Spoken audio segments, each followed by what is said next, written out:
Fala, moçada bruta, tudo bem com vocês? Mais uma mini aula aí, pessoal. Eu vou aproveitando aí, eu sempre esqueço de pedir, mas se você de certa forma está sendo ajudado com o vídeo aí, eu vou pedir para você, por gentileza, se inscrever no canal, dar um joinha aí, comentar no vídeo, tá? Porque o YouTube ele nos vê, pessoal, quando nós somos reconhecidos. E o reconhecimento se dá através da curtida aí, do like, né? Dos comentários e se inscrever no canal, tá? Mais de 90% das pessoas que assistem meus vídeos não são inscritos, tá? No meu canal. Então eu vou pedir para vocês aí, se vocês puderem dar essa força, eu vou ficar muito feliz, tá? Se puder, compartilha com os amigos aí, com os pilotos, para que nós possamos distribuir esse conhecimento aí para todo mundo aí, beleza? Então, dando sequência, pessoal, naquela ideia que eu falei na última aula, né? Nessa mini aula que eu falei anteriormente, eu expliquei o porquê, o propósito dessas mini aulas que eu estou fazendo aqui. Então, pessoal, caso você não assistiu ainda o vídeo de introdução, lá fala o porquê dessas aulas, eu explico um pouco sobre a minha visão para poder fazer isso aqui, tá bom? Lembrando que o objetivo meu é ajudar, tá, pessoal? Se tiver alguma informação aqui que seja incoerente ou esteja de certa forma equivocada, vocês podem escrever aí no comentário que eu também, né, eu tenho essa concepção que eu posso errar também, beleza? Então, já foi feita a introdução. De início, pessoal, eu queria mostrar um vídeo para vocês.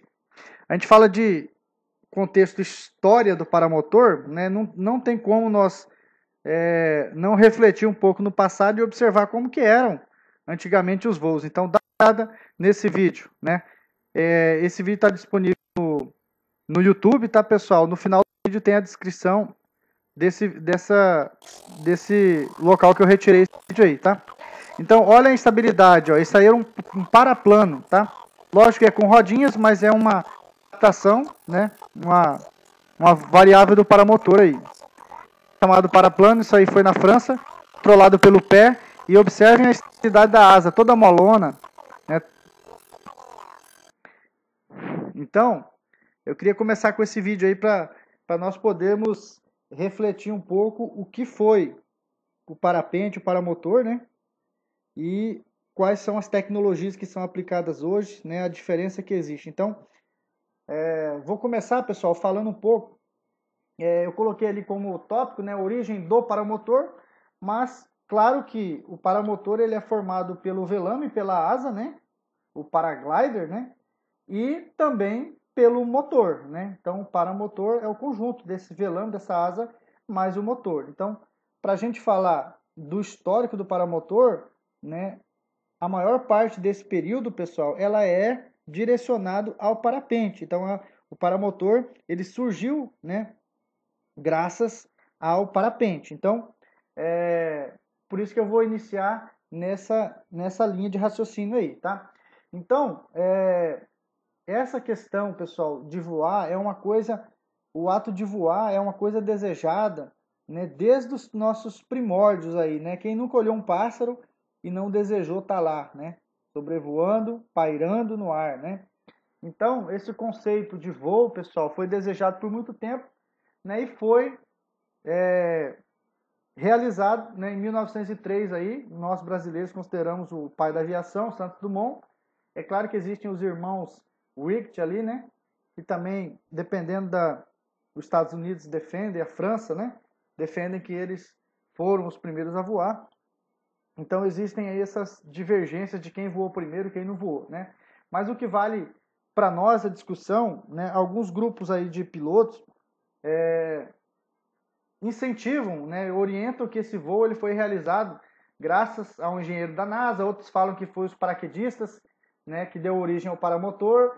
E outros falam que foi graças aos escaladores. Então eu vou tentar explicar de forma sucinta aí um pouco dessas linhas de raciocínio, tá? Mas o que todos concordam é que o primeiro cara, né, que a desenvolver o ancestral aí, né, o primeiro velame voador, né, o primeiro parapente, foi um cara chamado David Barish, tá? Eu não sei qual que é a pronúncia, mas eu acredito que é mais ou menos isso.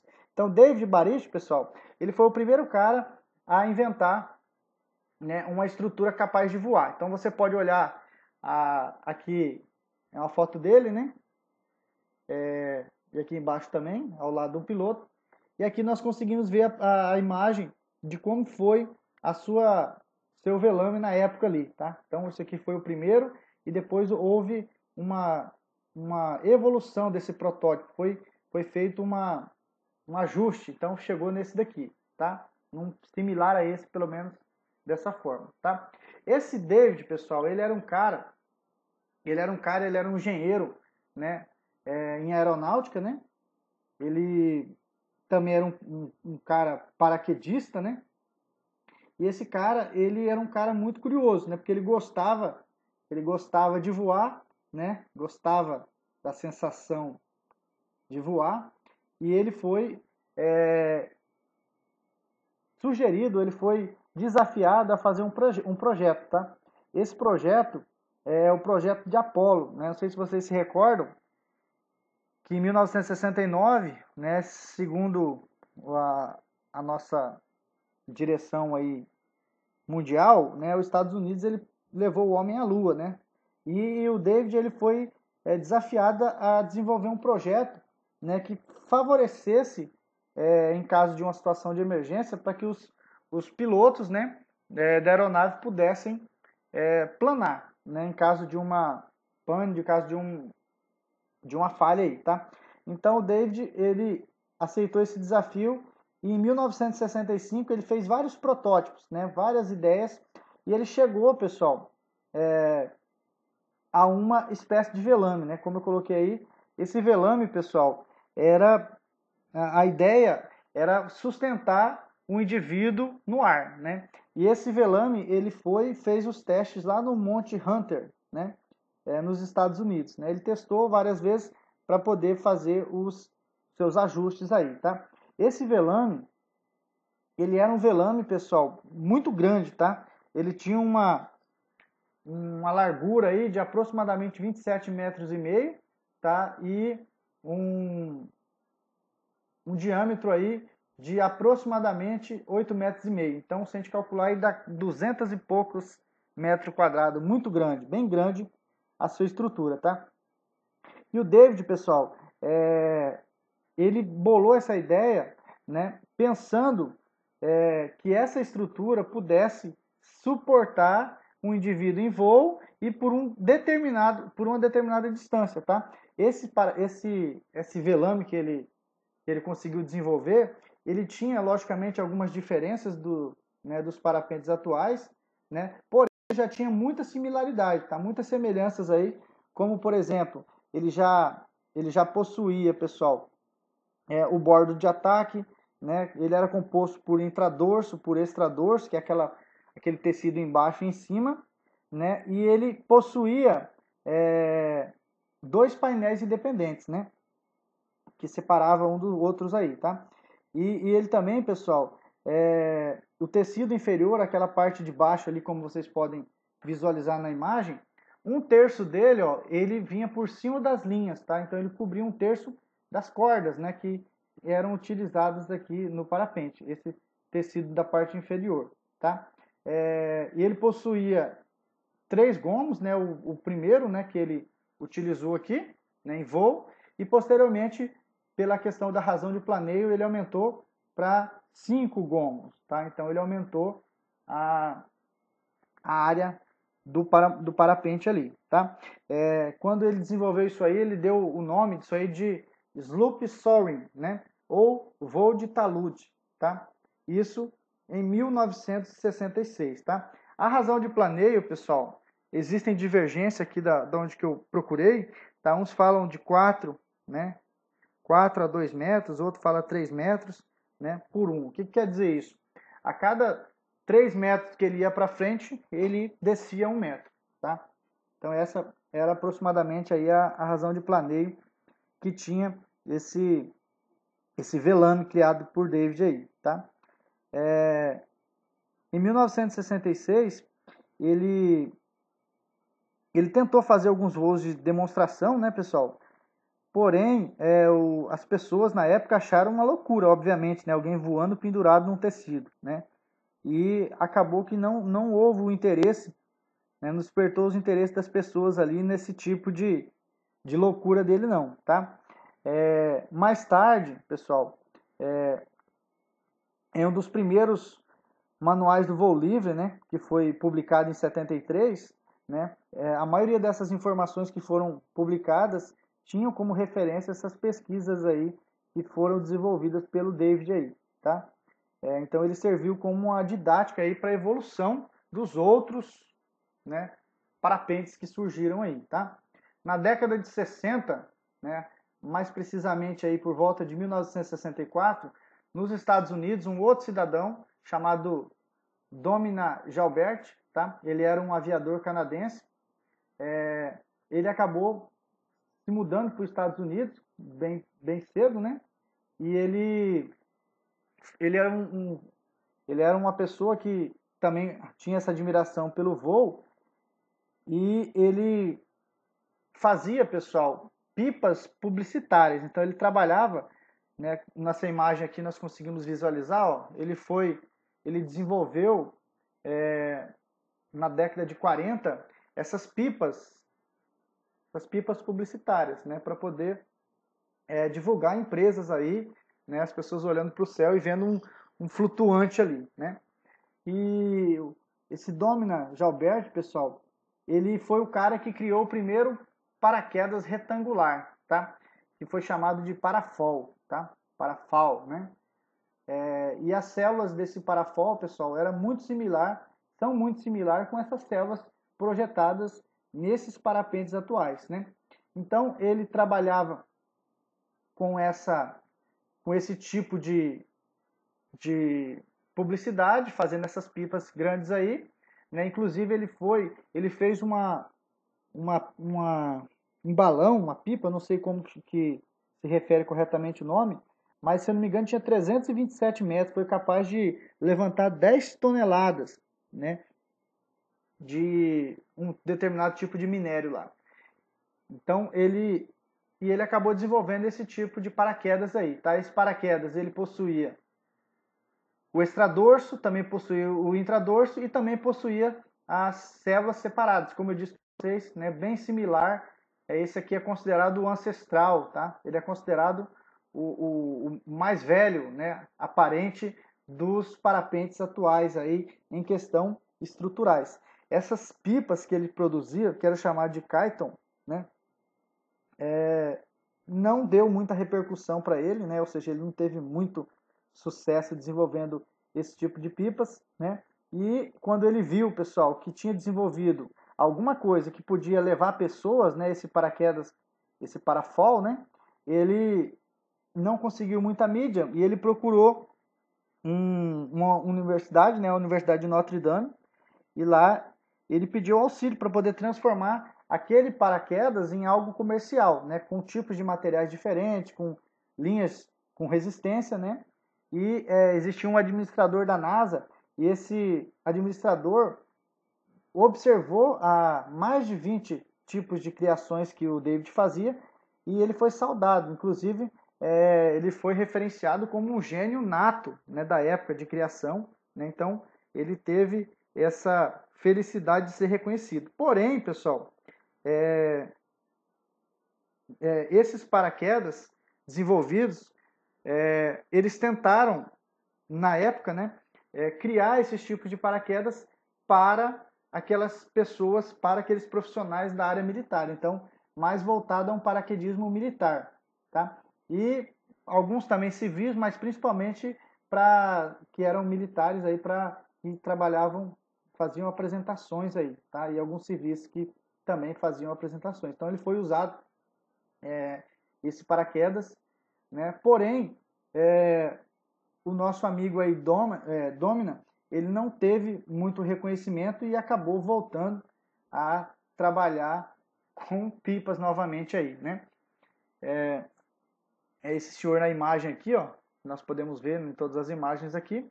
Aqui foi um desenho, né, desse primeiro protótipo dele ali, esse primeiro paraquedas retangular. e ele acabou voltando para a área de pipas, pessoal. E engraçado que em 12 anos depois, né?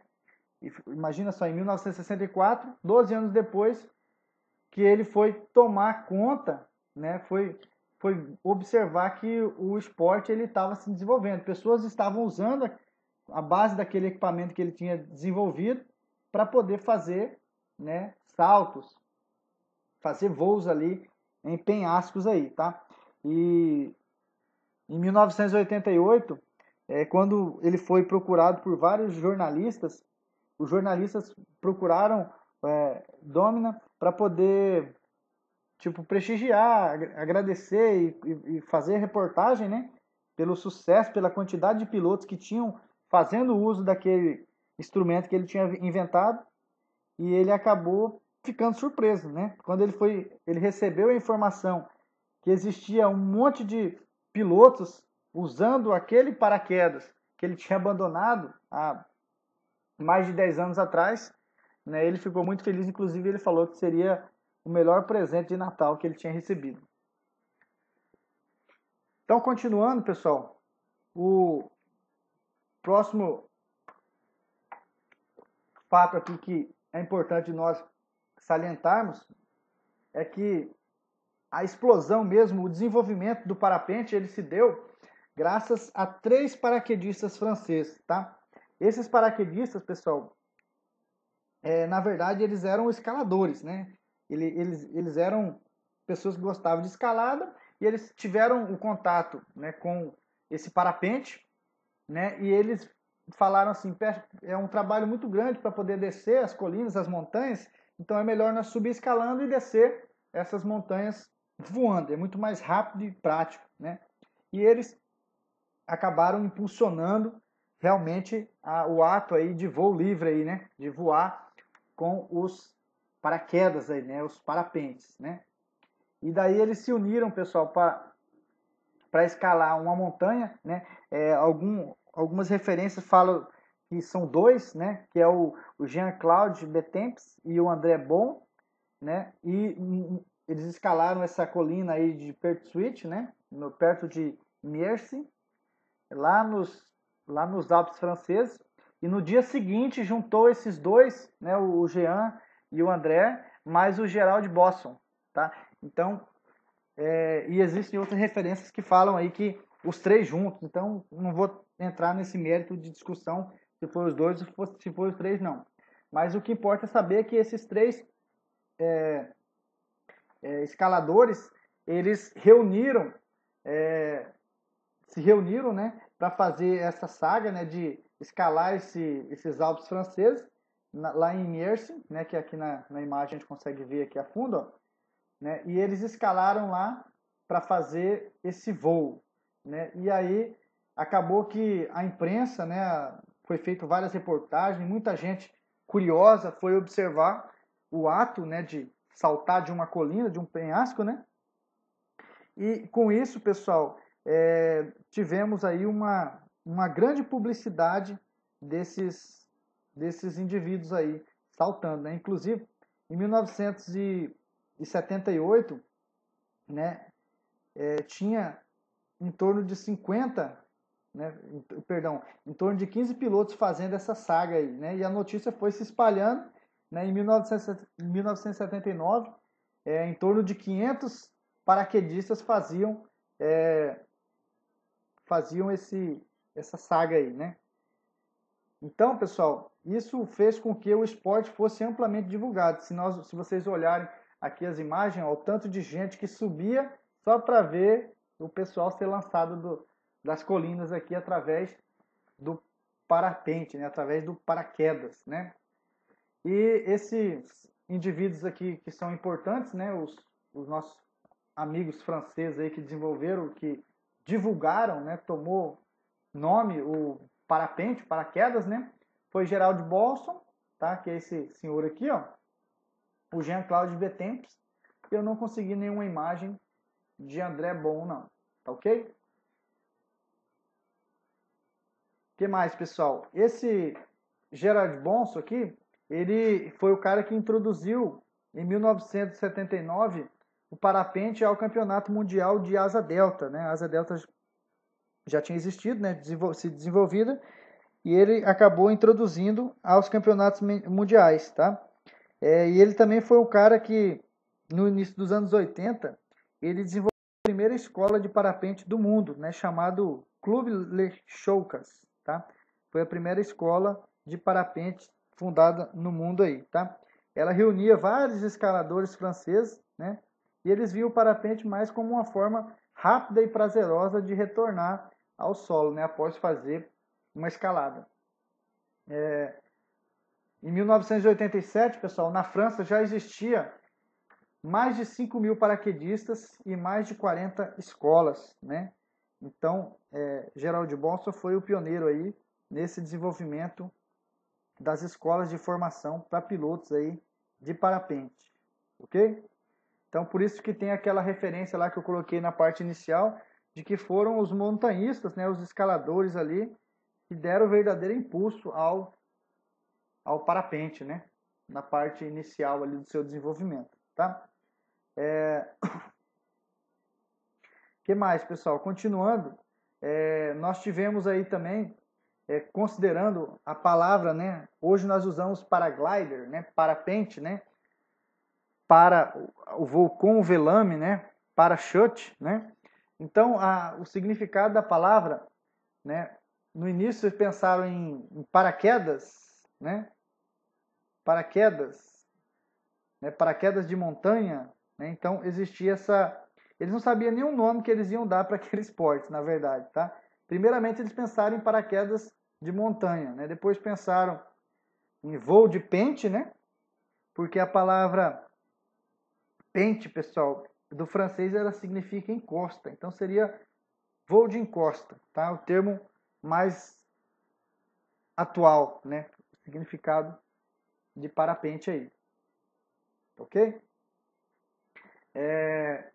Em 1982, o parapente realmente virou um esporte profissional, tá? Como eu disse para vocês, ele foi inserido lá por Gerald Bosson, né? E ele foi aceito como um equipamento mesmo, um esporte profissional, tá? E algumas sagas que foram realizadas, por exemplo, esse cidadão ali chamado Jean-Marc Boyn, ele foi o cara que escalou o Monte Everest, né, em setembro de 88, e ele voou, né, lá da montanha mais alta, né, do mundo ali. Ele decolou de lá com seu paraquedas, né, e pousou com segurança, tá?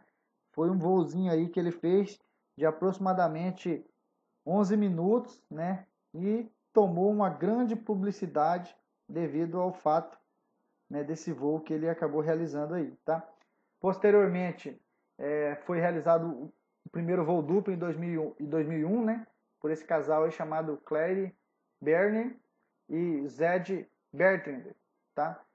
Foi feito um voo duplo dessa mesma proporção aí, partindo do Monte Everest, ok? Naquela época, pessoal, o equipamento ele era muito simples, tá? O parapente ele era muito simples, tá? Ele era composto aí com 7 células, né? Um tipo, né? Que era para voar solo e com 9 células para voar duplo, tá? Naquela época não existia essa distinção que tem hoje, né? Pilotos, você escolhe uma asa para iniciante, para piloto intermediário, para piloto experiente, para piloto de acro, né? Não, aquela época era esses dois tipos, né? O tecido, obviamente, era um tecido mais pesado, né? Um tecido mais duro, né? Dava um arrasto maior, tá? Mas, como nós vimos aí, o pessoal acabou voando, né? Em 89, o parapente ele começou a sofrer mudanças, né? Melhoras, né? Que aumentou de 2 tirantes, né? Aumentou para 3 ou 4, né? E também teve graças a essa projeção, a colocação desses tirantes a mais, aquele bordo, o desenho do parapente, pessoal, não sei se dá para ver nessa imagem, né? Antes era quadrado, né? Basicamente quadrado, a curvatura era menor. Hoje nós temos, né, um parapente com uma envergadura muito maior, tá? Que mais? E em 1984, esse senhor chamado Laurent de Kalbermaiten, né? Deixa eu falar o nome do pessoal, não é fácil não. Ele fundou a primeira empresa fabricante de velanos, tá? Posteriormente ali eu vou falar dele novamente, eu vou mostrar uma imagem dele. Então, foi em 84 que essa empresa acabou fundando uma empresa de criação de equipamento de voo, tá? O parapente no Brasil, pessoal. O parapente no Brasil, o voo livre no Brasil, ele começou a ocorrer a partir de 1974, tá? Teve um cidadão ali, ó, aqui a gente consegue ver na imagem aqui, ó, ele subiu, né, ao Morro do Corcovado, no Rio de Janeiro, né, e ele fez um voo de asa delta. Então, ele fez um voo livre, né, a partir lá do Morro do Alto do Corcovado, né, e ele chegou ao solo fazendo um voo livre histórico. Foi registrado isso aqui, inclusive, se eu não me engano, tem vídeo até no YouTube, né, desses primeiros voos aí, tá? E posteriormente ele fez um voo também em 1986, aqui, ó, da Pedra da Gávea, tá? Ele fez um voo aqui da Pedra da Gávea e pousou, pessoal, lá na Praia do Pepino, né, no São Conrado. Até hoje, se vocês tiverem a oportunidade, se não foram ainda, no Rio de Janeiro, existe o sobrevoo lá, tá? O pessoal decola lá,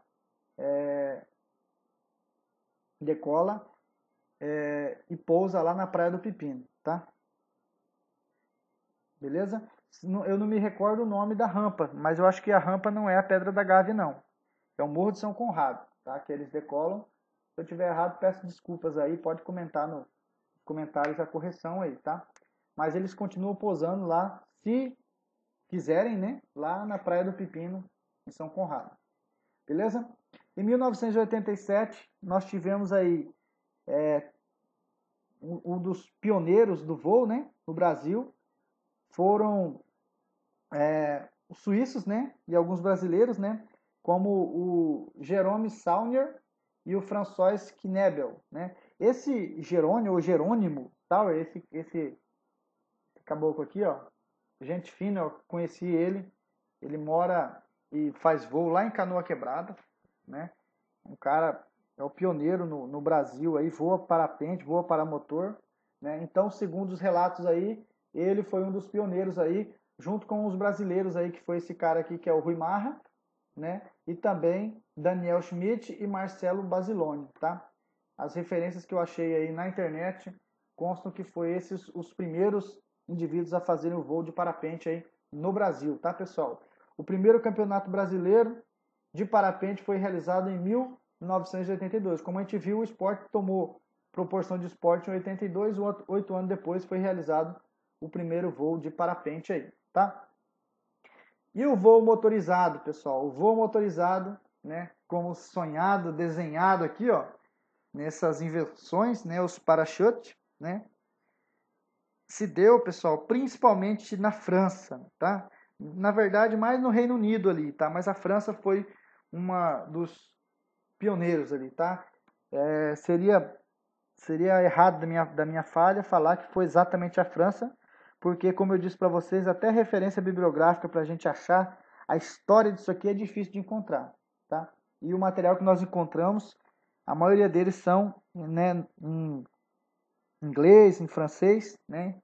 Então, a ideia, né, o pensamento é que é dessa região aí do Reino Unido foi os principais, né, propulsores aí para criar o paramotor. Então, o paramotor, pessoal, ele surgiu no mundo, né, quando ele chegou na França, as primeiras asas flexíveis, né, que foram desenvolvidas lá, aqueles paraquedas esportivos, né, quadrados, os franceses, alguns, né, por conta de não ter montanhas próximas, né, morros altos para poder fazer grandes voos, eles acabaram pensando em fazer uma forma de adaptar algum propulsor para poder manter-se em voo, tá? Então, em 1981, esse alemão chamado Bernhard Gartin, ele decolou a pé, né? A gente chama de na perna, com uma asa de paraquedas que ele mesmo havia construído. Então, ele fez a sua própria asa, né, e adaptou um motor, tá? Esse motor, pessoal, foi um motor solo, né, um motor adaptado de moto, tá? E ele acabou fazendo o primeiro voo aí, né, de paramotor, né, o parapente motorizado, tá? Em 1981. Essa asa de Berne, pessoal, ela pesava em torno de 10 quilos, tá? E a área dela dava em torno de 30 metros, tá? E o seu motor pesava em torno de 21 quilos e era carregado nas costas, tá? Com sua hélice e era protegida por uma gaiola, tá? O modelo, pessoal, é mais ou menos assim, ó, tá? É claro que eles foram aprimorando, tá? Então aqui nós temos uma imagem, né? Aqui nós temos uma outra, então foi feito melhoras aí, né, na sua estrutura, tá? Se a gente parar para pensar na realidade de hoje, não está muito distante não. Só o peso da asa que hoje, uma asa intermediária aí que você compra aí, ela pesa em torno de 4 quilos, 4 quilos e pouquinho, né? E os motores é mais ou menos isso, 18 quilos, 20 quilos, 25 quilos, dependendo, obviamente, né, do conjunto de estrutura que o piloto for adquirir aí, tá? Berne, ele estava procurando uma empresa que fabricasse o motor específico, né, para impulsionar. Porém, pessoal, claro que não existia, era uma ideia muito nova na época aí, tá? Em 1983, a primeira patente de paramotor ela foi registrada por um engenheiro chamado Dieter Ubermann. Então esse cara foi o cara que patenteou o primeiro paramotor aí no mundo aí, tá? Em 1984 foi combinado essa asa flexível, né? E esse motor, né? E foi desenvolvida lá nos Estados Unidos o primeiro paraplano, pessoal, o paraplane, né? Então aqui nós temos uma imagem aqui, ó, do Steve, né? Steve Snyder, foi esse cara que fez, né, a combinação. Qual que é o diferencial aqui, pessoal? Que aqui ele não corria, né, na perna, aqui ele adaptou a rodinhas aqui, ele ficava sentado, né? Esse paraplano, ele pegou a asa flexível, né? Percebam que a envergadura dela, pela questão dos tirantes que aumentou, ela ficou mais, né, uma proporção mais envergada. E esses paraplanos, hoje é basicamente o que nós chamamos de paratrike, né? No caso, paratrike solo aqui, tá? O paraplano, pessoal, foi aquela imagem que eu passei no início para vocês do vídeo, do indivíduo fazendo um sobrevoo lá na encosta lá, né? Então, obviamente que balançava muito mais, o mecanismo não tinha mecanismo reflexo, então tinha vários estabilizadores, então várias estruturas tinham algumas diferenças aí, tá? Porém, essa máquina construída, né, que o Steven fez, era basicamente uma estrutura, né, em que possuía dois motores, tá, de 210 cilindradas cada uma, possuía duas hélices, né, e aquele carrinho, né, e a asa tinha uma área aproximada aí de 35 metros quadrados, tá? É claro que havia muita deficiência, como eu disse para vocês, mas foi através dessas tentativas aí, né, que eles conseguiram desenvolver o nosso esporte aí que nós temos hoje aí, tá? Em 1985, a empresa francesa Center desenvolveu o Parafan, né? Que é o paraplano ali, que eu mostrei para vocês na imagem ali e no vídeo, tá? Como a gente viu aqui, ele possuía duas hélices, né? Então, essa empresa fabricou esse equipamento aí, pessoal, comercializado, tá? O piloto, aquela imagem que eu mostrei para vocês foi na Grã-Bretanha, né? Ele testando o equipamento, era o piloto de teste. Um detalhe também legal, pessoal, de vocês observarem, é que aqui, hoje a gente controla com as mãos, né? Naquela época, basicamente esse equipamento se controlava aqui com o pé, tá? Então se controlava, você pousava na mesma velocidade de decolar, não tinha o sistema de freio que nós temos hoje, não. Ok? Então, continuando aí, tá? Aqui mais uma vez uma imagem, né, do paraplan, né, desenvolvido ali, tá? Essas imagens, pessoal, que eu peguei aqui, a referência dela tá no final do vídeo aí, tá? Mais uma vez, observem as duas hélices aí. Claro que isso aqui foi um modelo recriado, né, do que fizeram lá no início, mas para vocês entenderem mais ou menos como que era. Aqui a referência é isso daqui, ó. Peguei desse site aí.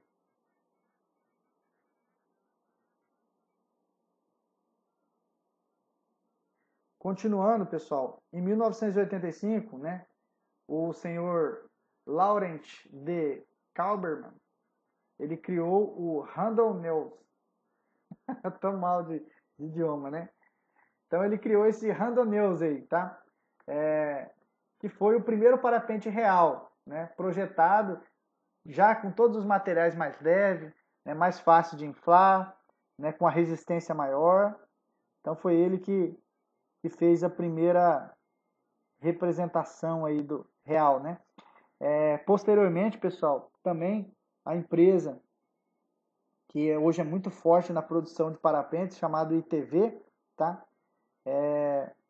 A ITV também desenvolveu, fabricaram, né, o parapentes, né, que é o Asterion, né? E mais tarde desenvolver outros tipos aí, então o equipamento de voo, né, o parapente, ele começou a ser fabricado em grandes escalas aí, né? Em 1988, né, graças ao quatro entusiastas aí, né, que eram um mecânico, né, o outro era piloto, motoqueiro, né? Então, esses entusiastas aí são os visionários que olharam o esporte e enxergaram o esporte como algo que ia explodir, né? Então, mais recentemente, eles fizeram aquele papel midiático, né, de divulgação, similar aos montanhistas lá que fizeram, né, lá em 70, nos anos 70, lá como eu falei para vocês, tá ok? Então, graças a eles que o paramotor, como foi colocado, ele decolou, né? Ele foi desenvolvido, tá? Em 1988, pessoal, um indivíduo aí chamado Yves Merry, né? Que é esse cidadão aqui, ó. O que ele fez, pessoal? Ele foi lá no hipódromo, né, de Vicente, lá em Paris, né?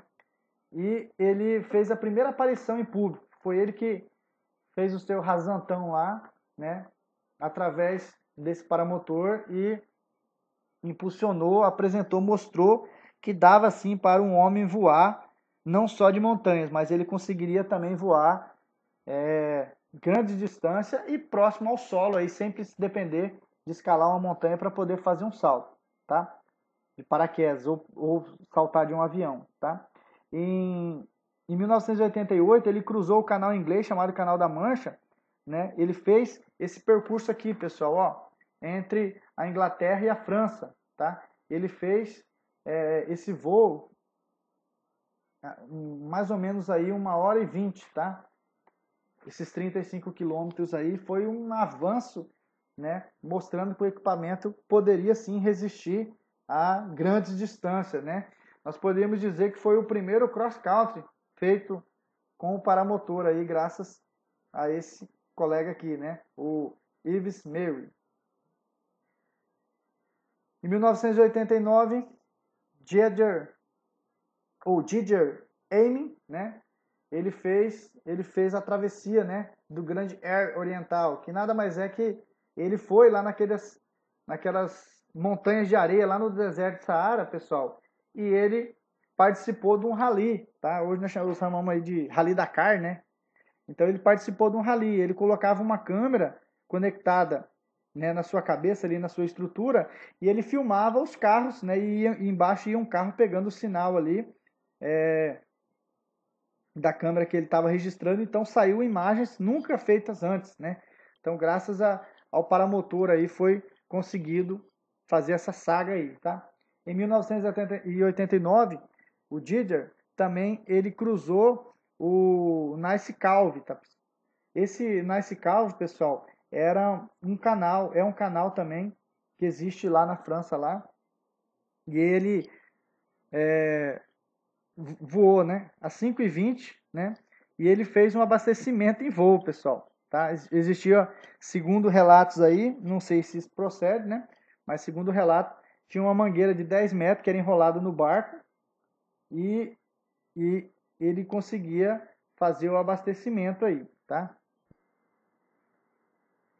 Em 1989 também, em junho, tá? Philippe Georget, ou Georget, não sei como é que pronuncia, ele decolou lá do cume de Mont Blanc, tá? Ele decolou dessa montanha, tá? Para fazer o seu voo também, tá? E isso, como eu falei, impulsionava aparições e desenvolvia o esporte. E lembrando que esses visionários aí, esses entusiastas, né, eles queriam aventura, queriam adrenalina e junto eles faziam toda a publicação, né, a divulgação desse esporte aí, tá? Essa imagem da direita aqui não é dele, tá? Esse aqui é outro indivíduo chamado Philippe Bermont, tá? Motor dele de bicicleta, né, da marca Montesa, fazendo o seu voo, né, também lá no Reino Unido, tá? Em 1989, ocorreu a aparição do paramotor no programa, né? No programa de televisão chamado Ushuaia, por um cara chamado Nicholas Hulot. Tá? Então o paramotor apareceu na televisão, pessoal. O pessoal queria saber mais sobre esse voo aí, tá? Em 1990, né? Eles continuaram fazendo os voos, né? E as marcas, pessoal, as marcas, os registros aí começaram a cair, né? Esse Monte Blanc aqui, pessoal, é uma montanha muito grande, né? Que existe aí, tá? Lá na Europa, tá? Como, por exemplo, né, em 1990, eles quebraram o recorde de altitude, 5.059 metros, né? O recorde de subida de 3.000 metros em 30 minutos. Eles fizeram a travessia aqui no Mediterrâneo, porém, pessoal, eu andei dando uma pesquisada nessa informação, eu não achei imagem disso, achei mais imagem referente a um voo com equipamento aéreo, tá? Então, essa informação talvez não proceda, tá? Não vou levar ela a finco, não. Foi quebrado recordes de distâncias e foi um piloto, né, de paramotor quebrando o recorde do outro. Então, a partir de 1990, esse esporte realmente ele explodiu, né? Ele explodiu. E no Brasil, pessoal, no Brasil também é muito difícil encontrar referência bibliográfica, porém, né, considerando os nossos pilotos mais antigos aqui que nós temos, possivelmente o paramotor chegou também na década de 90, tá? Porém, não tem como se precisar exatamente a data, né? Talvez você conheça alguém aí que fez esse voo ou que conhecia alguém que fez, porém, lembra que eu disse para vocês na mini aula introdutória lá, que é muito difícil encontrar referência bibliográfica, ainda mais no Brasil, tá? Então, acredite-se que esses registros aí surgiram na década de 90, tá? 95 a 99, tá?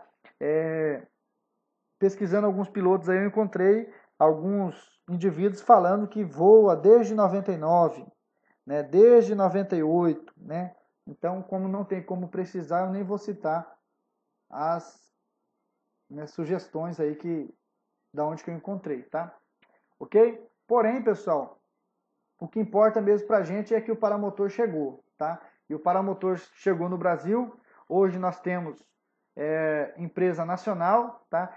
Eu me lembro que em 2008 tinha uma empresa paranaense que fabricava paramotores, tá? Eu acredito que ela não fabrica mais, se fabrica, nunca mais ouvi falar, chamado Planar, tá? Hoje nós temos uma empresa nacional que fabrica motores, né? Que é uma empresa localizada em Araçatuba, São Paulo, tá?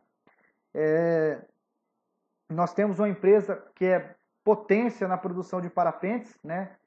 inclusive asas velames exclusivas para paramotor que existe hoje, né? E também asas específicas para para-trike, tá? Essa empresa fabrica, essa empresa brasileira muito forte, ganhou muitas competições, está ganhando muitas competições, tem avançado muito em tecnologia, o seu equipamento tem concorrido mundialmente, né, através das competições, dos recordes quebrados, né? Essa empresa fica localizada em Santa Catarina, em Jaraguá, tá? Jaraguá do Sul. E existe também outra empresa brasileira, né, localizada, se eu não me engano, em Niterói, né, que também faz a confecção, a produção de parapentes. Os parapentes, os paragliders, pessoal, as asas de paramotor, elas eram adquiridas, né, se a gente considerar aí 5, 10 anos atrás, a maioria era importada. Hoje nós temos aí um mercado muito grande de asas nacionais, então os pilotos realmente estão gostando das asas nacionais, né? E nós temos aí uma evolução da questão dos motores, tá? Os motores hoje ainda é predominante, a maioria dos motores são importados, tá? Porém, pessoal, né, como eu disse para vocês, a empresa brasileira ela tem desenvolvido bastante. Eu acredito que dentro aí desses próximos anos o mercado vai ser predominantemente de equipamentos nacionais aí, tá ok?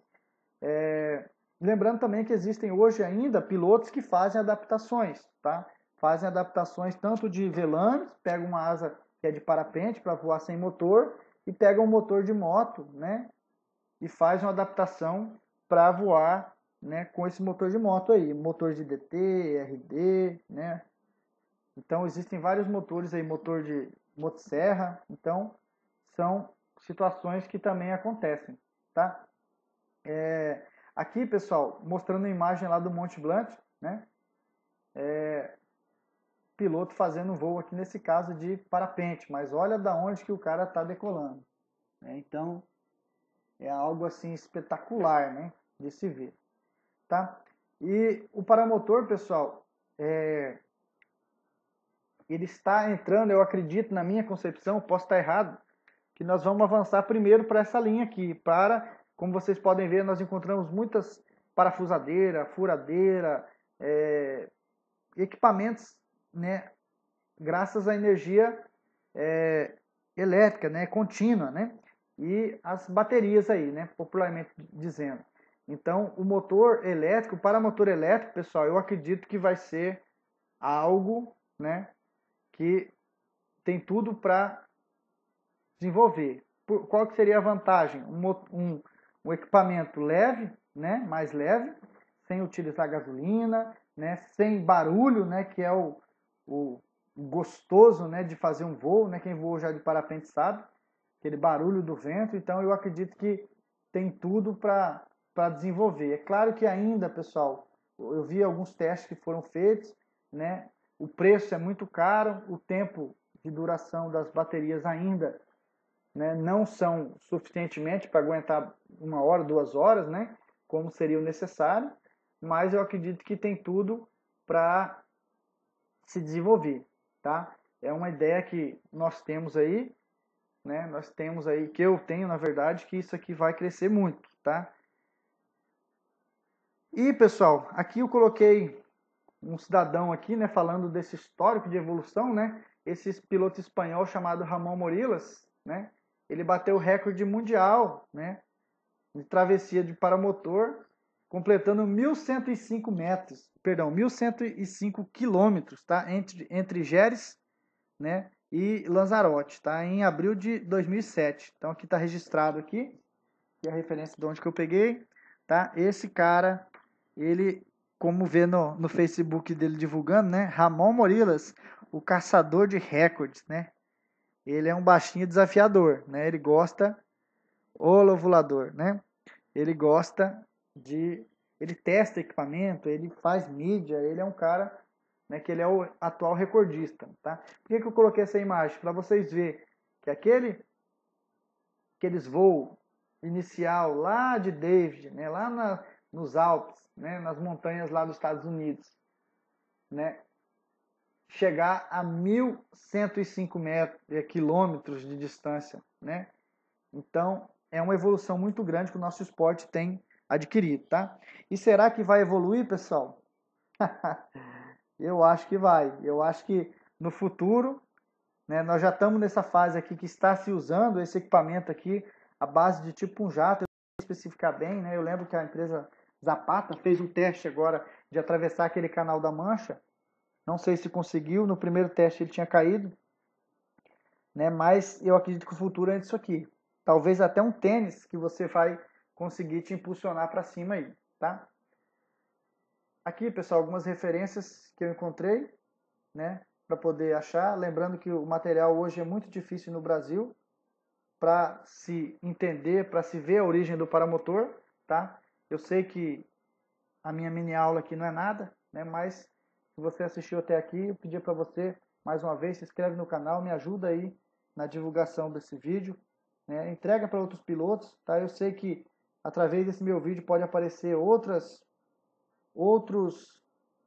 instrutores aí profissionais, cara realmente renomado, que possa melhorar o material, possa gravar alguma coisa muito melhor que o meu e que nós todos ganhamos aí com essa criação, tá? Muito obrigado por me ouvir até aqui. Deus abençoe vocês.